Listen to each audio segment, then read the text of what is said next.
নমস্কাৰ এই মুহূৰ্তত আহি পৰিছে ৰাতিপুৱাৰ কেইবাটাও বিগ ব্ৰেকিং নিউজ। আজি হৈছে 29 জুলাই। 3 আগষ্টৰ পূৰ্বে লাখ লাখ হিতাধিকাৰীৰ নাম কৰ্তন কৰা হ'ল অৰুণোদয় আঁচনিৰ তালিকাৰ পৰা। 3 আগষ্টত কোনে কোনে অৰুণোদয় আঁচনিৰ টকা লাভ কৰিব মুখ্যমন্ত্ৰীৰ ঘোষণা। যদি আপুনি চৰকাৰী ঘৰ পোৱা নাই তেনে ক্ষেত্ৰত আপোনাৰ বাবে সোণালী সুযোগ। আগষ্ট মাহৰ পূৰ্বে কৰি লওক এইকেইটা গুৰুত্বপূৰ্ণ কাম, সকলোৱে চৰকাৰী ঘৰ টকা লাভ কৰিব।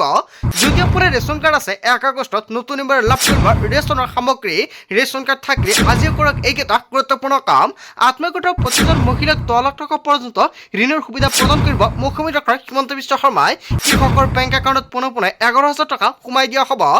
লগতে কেইবাটাও ৰাজনৈতিক খবৰ লগতে অৰাজনৈতিক খবৰ যুগুত কৰা হৈছে আজিৰ দিনটোত। গোটেই অসম তথা ভাৰতৰ বিভিন্ন প্ৰান্তৰ পৰা যুগুত হৈছে কেইবাটাও ডাঙৰ খবৰ।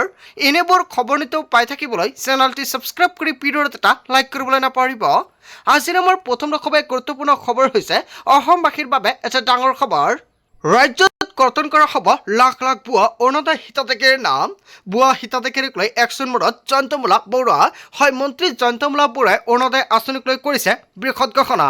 প্ৰতিগৰাকী বিধায়কে নিজ নিজ সমষ্টিৰ ভুৱা হিতাধিকাৰীৰ তালিকা দিয়ক। হয়, এটা বেয়া খবৰ আহি পৰিছে।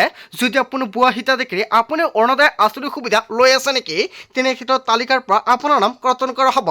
তালিকা পোৱাৰ পিছতে কঠোৰ ব্যৱস্থা গ্ৰহণ কৰা হ'ব। ইতিমধ্যে কৰ্তন কৰি থকা হৈছে ভুৱা হিতাধিকাৰীৰ নাম। 3 আগষ্টৰ পূৰ্বে লাখ লাখ হিতাধিকাৰীৰ নাম কৰ্তন কৰা হ'ব বুলি বৃহৎ ঘোষণা কৰিছে আৰু কিছুমানৰ নাম কৰ্তনো কৰা হৈছে। যদি অৰুণোদয় আঁচনিৰ তালিকাত আপোনাৰ নাম অন্তৰ্ভুক্ত হৈছিলে তেনে ক্ষেত্ৰত আপোনাৰ বাবে এটা বেয়া খবৰ। কিছুমানৰ নাম কৰ্তন কৰা হৈছে। অতি শীঘ্ৰে তালিকাত চাই লওক আপোনাৰ নাম আছেনে। হিতাধিকাৰীৰ ধন কেৱল যোগ্য মানুহে পাব লাগিব। আমাৰ এটাই লক্ষ্য, দৰিদ্ৰজন বঞ্চিত হ'ব নালাগে। এতিয়া অৰুণোদয় আঁচনিৰ হিতাধিকাৰীৰ সংখ্যা হৈছে প্ৰায় 39 লাখ। আগতে 40 লাখ আছিলে। প্ৰায় 1 লাখ হিতাধিকাৰীৰ নাম কৰ্তন কৰা হৈছে। প্ৰতিটো সমষ্টিতে দিয়া হ'ব অৰুণোদয়ৰ সহায়ক। অৰুণোদয়ৰ সহায়কক সকলো ধৰণৰ অভিযোগ দিব পাৰিব আপুনি। যদি আপোনাৰ বেংক একাউণ্টত অৰুণোদয় আঁচনিৰ টকা নোসোমায়, ধৰক 3 আগষ্টত অৰুণোদয় আঁচনিৰ টকা ৰিলিজ কৰা হ'ব। যদি আপোনাৰ বেংক একাউণ্টত টকাটো নোসোমায় তেনে ক্ষেত্ৰত আপোনালোকে ডাইৰেক্ট অৰুণোদয়ৰ সহায়কসকলক কমপ্লেইন দিব পাৰিব। কেৱল এয়াই নহয়, যদি আপুনি ভাবিছে আপোনাৰ গাঁও অঞ্চলত বা আপুনি এজন দৰিদ্ৰ হিতাধিকাৰী, আপুনি নতুনকৈ অৰুণোদয় আঁচনি আবেদন কৰিব বিচাৰিছে নেকি, তেনে ক্ষেত্ৰত ক'ৰ পৰা ফৰ্ম সংগ্ৰহ কৰিব, কি কৰিব লাগিব, সবিশেষ তথ্য জানিব পাৰিব অৰুণোদয়ৰ সহায়কসকলৰ পৰা। কেৱল এয়াই নহয়, বিধানসভাত ডাঙৰ মন্তব্য কৰিছে মন্ত্ৰী জয়ন্তমোলা বৰুৱাই। আপোনাৰ গাঁও বা অঞ্চলত যদি অৰুণোদয় আঁচনি পোৱা নাই তেনে ক্ষেত্ৰত আগষ্ট মাহৰ পৰা কেইবাটাও নতুন আপডেট প্ৰদান কৰিব চৰকাৰে। মন্ত্ৰী জয়ন্তমোলা বৰুৱাই বিধানসভাত কেইবাটাও গুৰুত্বপূৰ্ণ মন্তব্য কৰিছে। ৰাজ্যত কৰ্তন কৰা হ'ব লাখ লাখ ভুৱা অৰুণোদয়ৰ হিতাধিকাৰী।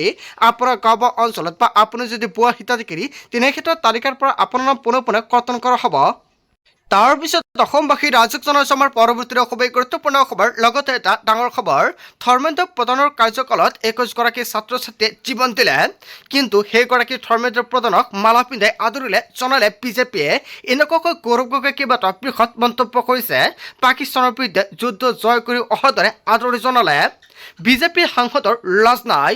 লোকসভাত এনেকুৱাকৈ উদ্ধত ভাষণ বিৰোধী দলপতি গৌৰৱ গগৈৰ। হয়, গৌৰৱ গগৈয়ে যিটো মন্তব্য কৰিছে, জনতাই কি কৰিব।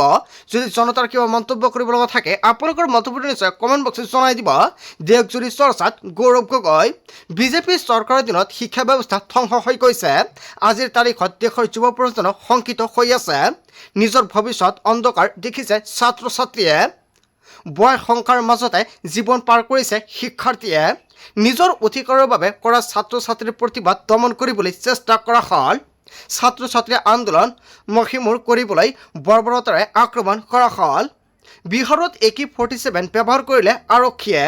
ৰাজহুৱা পৰীক্ষা আৰু অন্যায় উপায় প্ৰতিশোধ সংশোধনীয় বিধেয়ক লৈ গৰ্জন। লোকসভাত উদ্ধত ভাষণ বিৰোধী দলপতি গৌৰৱ গগৈৰ। আচলতে গৌৰৱ গগৈ যিটো মন্তব্য কৰিছে, যদি জনতাৰ কিবা ক'ব লগা থাকে নিশ্চয় পৰা মন্তব্যটো কমেণ্ট বক্সত জনাব পাৰে। তাৰ পিছত অসমবাসী ৰাজ্যক জনাইছে আমাৰ পৰৱৰ্তী খুবেই গুৰুত্বপূৰ্ণ খবৰ। লগতে এটা ডাঙৰ খবৰ, নামনিৰ হাজাৰ হাজাৰ যুৱক যুৱতীলৈ কেইবাটাও ডাঙৰ মন্তব্য কৰিছে শ্বেৰমান আলী আহমেদে। হয়, নামনিৰ হাজাৰ হাজাৰ যুৱকলৈ বিশেষ আহ্বান বিধায়ক শ্বেৰমান আলীৰ। উজনিৰ বিপদৰ সময়তে সহায়ৰ বাবে উজনিলৈ যাওক নামনিৰ যুৱক। পাৰিশ্ৰমিক নোলোৱাকৈ উজনিৰ শ্ৰমদান কৰক নামনিৰ যুৱকে। পলসত পথ খোৱা বাসগৃহ চাফা কৰাত সহায় কৰক নামনিৰ যুৱকে। নিজৰ খোৱা খাদ্য নিজেই যোগাৰ কৰি নামক সহায়ত। পুৰণি কথা সকলো পাহৰি বিপদৰ সময়ত লগ দিয়ক উজনিত। ৰাজ্য চৰকাৰে উজনিলৈ দিয়ক 10,000 কোটি টকাৰ পেকেজ। অধ্যক্ষৰ নেতৃত্বত বিধায়কৰ দল যাওক উজনিলৈ। প্ৰধানমন্ত্ৰী মোদী আৰু অমিত শ্বাহ কিয় অসমৰ বানক লৈ নিশ্চুপ হৈ আছে? অসমৰ পৰা কেন্দ্ৰ কেৱল সম্পদহে লাগে নেকি? এনেকুৱাকৈ ডাঙৰ প্ৰশ্ন উত্থাপিত কৰিছে নামনিৰ হাজাৰ হাজাৰ যুৱক লৈ বিশেষ আহ্বান বিধায়ক শ্বেৰৱান আলী আহমেদৰ। তাৰ পিছত অসমবাসী ৰাজক জনাইছে আমাৰ পৰৱৰ্তী খুবেই গুৰুত্বপূৰ্ণ খবৰ। লগতে এটা ডাঙৰ খবৰ, CJPৰ পাছত এইবাৰ দেশত নতুন বৃহৎ আন্দোলনৰ উকমুকনি। এইবাৰ দেশত ৰিজাৰ্ভেশ্যন হটাও আন্দোলনৰ চৰ্চা। ইনষ্টাগ্ৰামত 5.5 মিলিয়ন ফলোৱাৰ্ছৰ সমৰ্থনত এই আন্দোলন লয়। আম্বেদকাৰৰ আদৰ্শৰে শ্লোগান নিৰ্বাচন প্ৰতিবাদকাৰীৰ। আন্দোলনৰ জৰিয়তে জাতিৰ আধাৰত ভেদাভেদৰ দূৰ কৰাৰ দাবী। দেশৰ জনতাৰ মাজত জাতিক মান্যতা দিব নোৱাৰিব চৰকাৰে।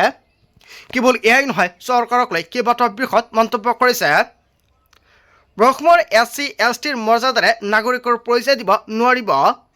জাতিৰ পৰিচয় প্ৰদান অবৈধ ঘোষণা কৰিব লাগে। চৰকাৰী আবেদন প্ৰক্ৰিয়াত সুধিব নোৱাৰিব জাতিৰ পৰিচয়। ইনষ্টাগ্ৰামত ৰিজাৰ্ভেশ্যন হটাও মুভমেণ্ট ফলোৱাৰ্ছ 5.5 মিলিয়ন অতিক্ৰম। CJPৰ পাছত এইবাৰ দেশত নতুন বৃহৎ আন্দোলনৰ উকমুকনি হয়। আচলতে যিটো আন্দোলন কৰিবলৈ গৈ আছে ইয়াৰ বিষয়ে জনতাই কি ক'ব? যদি জনতাই সমৰ্থন কৰে নিশ্চয় কমেণ্ট বক্সত জনাই দিব। তাৰপিছত অসমবাসী ৰাজক জনাইছে আমাৰ পৰৱৰ্তী খুবেই গুৰুত্বপূৰ্ণ খবৰ। লগতে এটা ডাঙৰ খবৰ, এইবাৰ অসমলৈ আহক নৰেন্দ্ৰ মোদী আৰু অমিত শ্বাহে। বান বিভীষিকাৰ খবৰ ল'বলৈ কেতিয়া আহিব প্ৰধানমন্ত্ৰী নৰেন্দ্ৰ মোদীয়ে? বন্যৰ কাষলৈ কেতিয়া আহিব গৃহমন্ত্ৰী অমিত শ্বাহ? নিৰ্বাচনৰ সময়ত সপ্তাহত দুবাৰকৈ অসমলৈ আহে। এতিয়া ক'ত প্ৰধানমন্ত্ৰী নৰেন্দ্ৰ মোদী? ক'ত গ'ল এতিয়া অমিত শ্বাহ? প্ৰশ্ন আছুৰ সভাপতি উৎপল শৰ্মাৰ। কেৱল ফোন কৰি দায়িত্ব সামৰিলেই নহ'ব। অসমৰ দুদিনৰ সময়তে কিয় আহিবলৈ সময় নাপায় প্ৰধানমন্ত্ৰী নৰেন্দ্ৰ মোদী আৰু অমিত শ্বাহে? গুজৰাটত বানপানী হ'লে দৌৰি যায়, অসমত হ'লে ফোন কৰি দায়িত্ব সামৰে। মানৱতাৰ খাতিৰত অসমলৈ আহক প্ৰধানমন্ত্ৰী নৰেন্দ্ৰ মোদীয়ে। এই দুৰ্যোগৰ সময়তে প্ৰধানমন্ত্ৰী নৰেন্দ্ৰ মোদী অসমলৈ আহক। অসমৰ বনাৰতৰ আতৰণাত এইবাৰ নিজে প্ৰত্যক্ষ কৰক প্ৰধানমন্ত্ৰীয়ে। আহ্বান জনাইছে আউনীআটীৰ সত্ৰ সত্ৰাধিকাৰ ডক্টৰ পীতাম্বৰদেৱ গোস্বামীৰ। যোৰহাট, শিৱসাগৰ, চৰাইদেউ জিলাত অভূতপূৰ্ব বানৰ সংহাৰী লীলা হ'ল। অসমৰ যিটো ভয়াৱহ বান পৰিস্থিতি সেয়া কাৰো লগত তুলনা কৰিব নোৱাৰি। মোদী অসমলৈ আহিলে আমাৰ মানুহখিনিয়ে অলপ হ'লে সাহস পাব, কাৰণ ভাৰতৰ মূল হ'ল প্ৰধানমন্ত্ৰীগৰাকী। কাগজে পত্ৰই কাৰোবাৰ কথা শুনি ৰাষ্ট্ৰীয় সমস্যা এটা ঘোষণা কৰিলে নোৱাৰি। এইবাৰ অসমলৈ আহক নৰেন্দ্ৰ মোদী আৰু অমিত শ্বাহে আৰু চাই যাওক, এনেকুৱাকৈ বৃহৎ মন্তব্য কৰিছে। তাৰপিছত অসমবাসী ৰাজক জনাইছে আমাৰ পৰৱৰ্তী খুবেই গুৰুত্বপূৰ্ণ খবৰ। লগতে এটা ডাঙৰ খবৰ, 1 আগষ্টৰ পৰা অসমৰ লগতে ভাৰতবৰ্ষত সলনি হ'ব কেইবাটাও নতুন নিয়ম। 1 আগষ্টৰ পৰা কাৰ্যকৰী হ'ব লগা গুৱাহাটী তথা সমগ্ৰ দেশৰ কেইবাখনো প্ৰধান সলনি হ'ব লগা নিয়মৰ ভিতৰত আছে ডাকঘৰ সেৱা, ৰেচন কাৰ্ডৰ নিয়ম আৰু বিত্তীয় পৰিৱৰ্তন আৰু অন্যান্য কেইবাটাও নতুন নিয়ম সলনি হ'ব। ডাকঘৰ আৰু ৰেচনৰ নিয়ম, ডাকঘৰৰ চাৰ্জ, ডাক বিভাগে স্পীড পোষ্ট আৰু পাৰ্চনেল আৰু নতুন শ্ৰেণীত নথিত নতুন মাচুল বা চাৰ্জ ঘোষণা কৰিছে। কেৱল এয়াই নহয়, ৰেচন সংগ্ৰহ, ৰেচন সামগ্ৰী লাভ কৰিবলৈ নতুন নিয়মেৰে সামগ্ৰী সংগ্ৰহ কৰিব লাগিব। যদি আপোনাৰ ৰেচন কাৰ্ড আছে 1 আগষ্টৰ পৰা সম্পূৰ্ণ নতুন নিয়মেৰে আপুনি সংগ্ৰহ কৰিব লাগিব ৰেচন কাৰ্ড থাকিলে 1 আগষ্টৰ পৰা যিসকলে ই-কৈছিক কৰা নাই সেইসকলে ই-কৈছিক কৰিব পাৰিব। কিছুমান জিলাত ৰেচন কাৰ্ড থাকিলে 1 আগষ্টৰ পৰা ৰেচনৰ দোকানলৈ যাওঁতে মোবাইল ফোন নিব লাগিব। আধাৰ কাৰ্ডৰ লগত যিটো মোবাইল নম্বৰ লিংক হৈ আছে অকল সেইটো মোবাইল ফোন লৈ যাব লাগিব, নহ'লে কিন্তু ৰেচনৰ সামগ্ৰীৰ সুবিধা নাপাব। নাম্বাৰ 3, আধাৰ লিংক। ৰেচন কাৰ্ডৰ বাবে 31 দিনৰ ভিতৰতে আধাৰ কাৰ্ডৰ সৈতে মোবাইল নম্বৰ লিংক কৰাটো বাধ্যতামূলক কৰা হৈছে। যিসকল হিতাধিকাৰীৰ ৰেচন কাৰ্ড আছে এতিয়ালৈকে আধাৰ কাৰ্ডৰ সৈতে লিংক কৰা নাই মোবাইল নম্বৰ অতি শীঘ্ৰে লিংক কৰক, অন্যথা কিন্তু ৰেচনৰ সামগ্ৰীৰ পৰা আপুনি বঞ্চিত হ'ব। অসমৰ লগতে কেইবাটাও অঞ্চলত কিন্তু এই কাম আৰম্ভ হৈছে। আপোনাৰ জিলাত হৈছে নে নাই কমেণ্ট কৰি জনাই দিব। যদি আপোনাৰ জিলাত এতিয়ালৈকে ৰেচন কাৰ্ডৰ এই কাম হোৱা নাই কমেণ্ট কৰিব, আৰু আপোনাৰ জিলাৰ নাম কি সেয়া আপুনি কমেণ্ট কৰি জনাবলৈ নাপাহৰিব। তাৰপিছত অসমবাসী ৰাজক জনাইছে আমাৰ পৰৱৰ্তী খুবেই গুৰুত্বপূৰ্ণ খবৰ। লগতে এটা ডাঙৰ খবৰ, 31 জুলাইলৈকে ৰাজ্যত হৈ থাকিব বৰষুণ। বতৰ বিজ্ঞান কেন্দ্ৰই জাৰি কৰিছে য়েলো এলাৰ্ট। প্ৰতিখন জিলাতে মুকলধাৰ বৰষুণ হোৱাৰ সম্ভাৱনা। উজনিৰ পৰা নামনিলৈকে প্ৰতিখন জিলাতে বৰষুণৰ এলাৰ্ট। 31 জুলাইলৈকে ৰাজ্যত থাকিব বৰষুণ। আপোনাৰ জিলাত বৰ্তমান বৰষুণৰ পৰিস্থিতি কেনেকুৱা কমেণ্ট কৰি জনাই দিব। আপোনাৰ অঞ্চলত যদি ৰ'দ দিছে তেনে ক্ষেত্ৰত জনাবলৈ নাপাহৰিব।